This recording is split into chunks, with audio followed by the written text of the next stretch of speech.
Okay, Jay, kakanan naman tayo dyan. Hindi na tayo abot doon, ano. So, kapit ka muna bagya sa kaliwa. Yan. Dito, yung kanto na yan, dyan tayo kakanan. Yan, ito, pagpagal ito. Kasi pakaliwa naman natin gagawin. Control.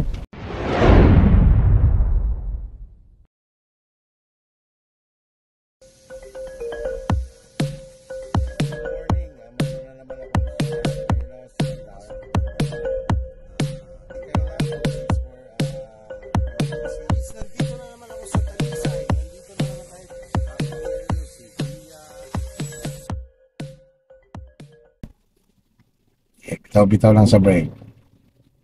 Pwede ka nang pumihit ng manubela unti-unti. Sige, pihit ng pakanan. Sige, unti-unti. Sige. Okay, sige, stop. Yan. Gawin mo isang ikot yan. Or sagad. Sige, sagad mo. Yan. Para kasi malaki naman yung space mo sa kanan. Sige, bitaw lang sa brake. Yan. Para hindi ka tumama dyan sa unahan mo. Ganyan pa lang, bawi na ng isa. Isa lang muna. Pagharap, dalawa. Diretso lang tayo. Kanan naman tayo dyan. After nitong pangalan na to, kanan ka naman. Kailangan sa mga ganyan lang pa sa side mirror.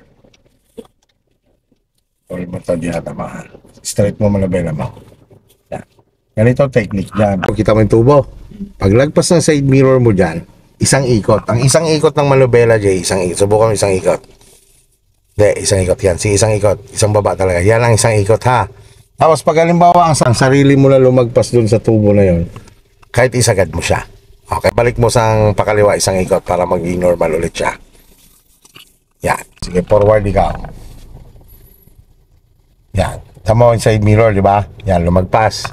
Lumagpas din sa tubo. Isang ikot mo ngayon ang manubela. Forward.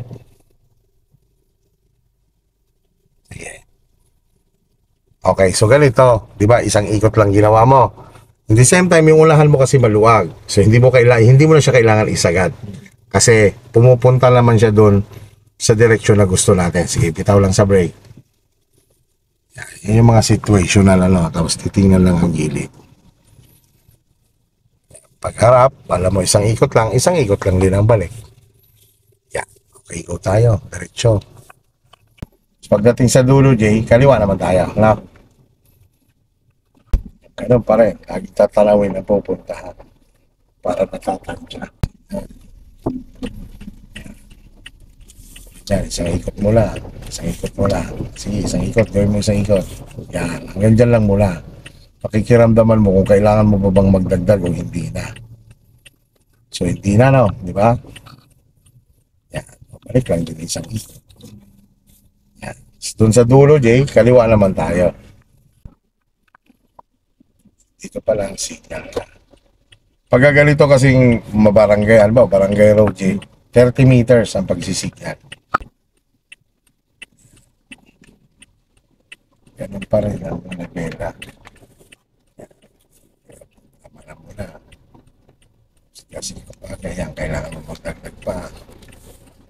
Kasi ikaw lang konti, pagalawin mo lang muna siya. Sige, huwag ka mo lang magdagdag, pagalawin mo muna para malaman mo kung kailangan mo magdagdag o dagdag. Yan. Okay lang muna manabela. Yan.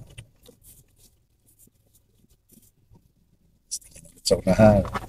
Kailangan umiwas. So, preno uli. Yan, preno. Tapos manabela mo lang pakaliwa para umiwas siya dito.